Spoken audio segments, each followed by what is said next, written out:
உனக்கும் ரேகாவுக்கும் கல்யாணம் ஆன விஷயத்த நான் ரமா கிட்ட போட்டு கொடுத்துட்டேன்னு என் மேல கோவமா? சும்மா இமேஜ் பில்டப் பண்றதுக்காக நான் ஏதோ போதில வளர்னத நீ உண்மை நம்புவ, அதை போய் ராமா கிட்ட சொல்லுவேன்னு நான் கொஞ்சம் கூட எதிர்பார்க்கவே இல்ல. எது போதையில உளர்னது? அதான் சொன்னல, எனக்கும் ரேகாக்கும் கல்யாணம் நடந்ததுன்னு சொன்னல, அதான். ஆஹா, அப்ப அது உண்மை இல்லையா? அது உண்மை இல்ல திவ்யா. சும்மா நானும் ஒரு பொண்ணை பிராக்கெட் போட்ட வந்தாலும் பெருமடிச்சுக்கிறதுக்காக தான் சொன்னேன். ஓஹோ, ஓகே. அதை விட உன் மேன்லி இமேஜ அதிகமா காட்டிக்கிற மாதிரி இன்னொரு விஷயம் இருக்கு, சொல்லட்டுமா? அன்னைக்கு போதையில தலகால் புரியாம இருந்த உன்னை பார்ல இருந்து இந்த பெட்ரூம் வரைக்கும் உன்னை கொண்டு வந்து சேர்த்தேன். அப்போ நீ என்ன கெடுத்துட்ட தெரியுமா?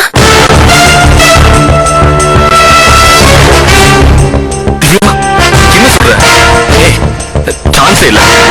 நான் எந்த அளவுக்கு மீறின போதையில இருந்தாலும் எங்க இருக்கோம், யார் கூட இருக்கோம், என்ன பண்ணிட்டு இருக்கோன்னு என் அடி மனசுல ஓடிக்கிட்டே தான் இருக்கும் திவ்யா. இந்த மாதிரி சீட்டுகளை ஏன்ட்ட வச்சுக்காத. ஆஹா, போதையில இருந்தாலும் கொஞ்சம் தெளிவாதான் இருப்ப, அப்படிதானே? ஆமா. ஆக ரேகாக்கும் உனக்கும் கல்யாணம் நடந்தத நீ சொன்னப்போ போதையில இல்ல, தெளிவான மனநிலையில இருந்த, அப்படிதானே? திவ்யா, அதை நீ மறுபடியும் எப்படி கேட்டாலும் நான் சொல்ற ஒரே பதில் இதுதான். எனக்கும் ரேகாக்கும் இடையில இருக்கிறது ஒன்லி ஃப்ரெண்ட்ஷிப். அதுக்கு மேல எதுவும் கிடையாது. நான் மறுபடியும் சொல்றேன், அது என் தற்பெருமைக்காக சொன்ன விஷயம்.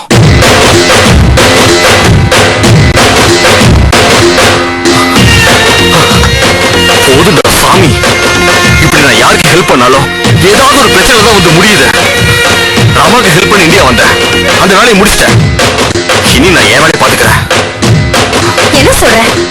வந்த வேலை முடிஞ்சது, நான் என் ரூட்டை கிளியர் பண்ணிக்கிறேன்னு சொல்றேன்.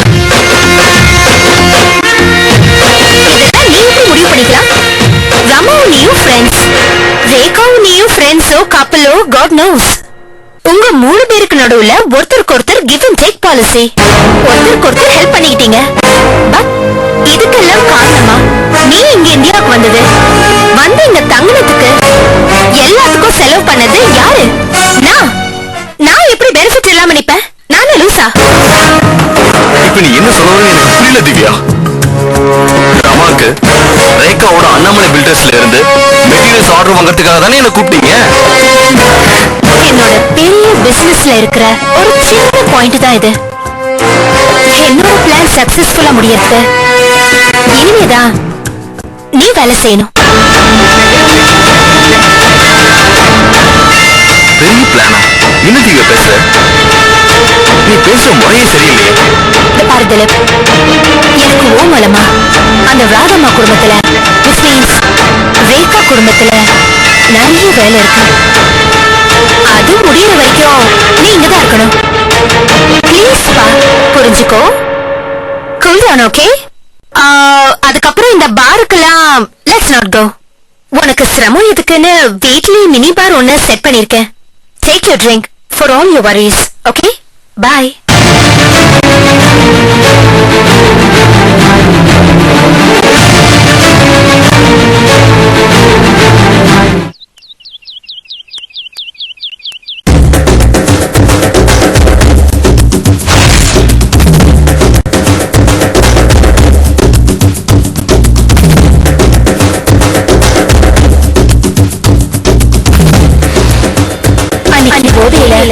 தலகால் புரியாம இருந்த உன்ன பார்ல இருந்து இந்த பெட்ரூம் வரைக்கும் உன்னை கொண்டு வந்து சேர்த்து, அப்ப நீ என்ன கெடுத்துட்ட தெரியுமா?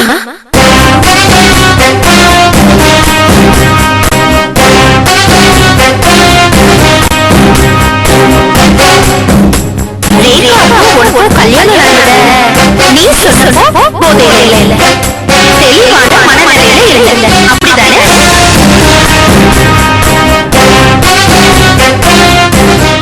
என்னோட பிளான் சக்சஸ்ஃபுல்லா முடியறதுக்கு இனிமேதான் நீ வேலை செய்யணும்.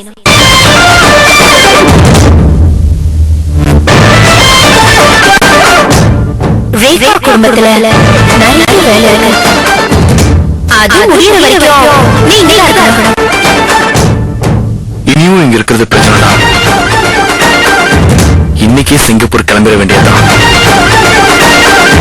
டிலே பண்ண நமக்கு தான் பிரச்சனை.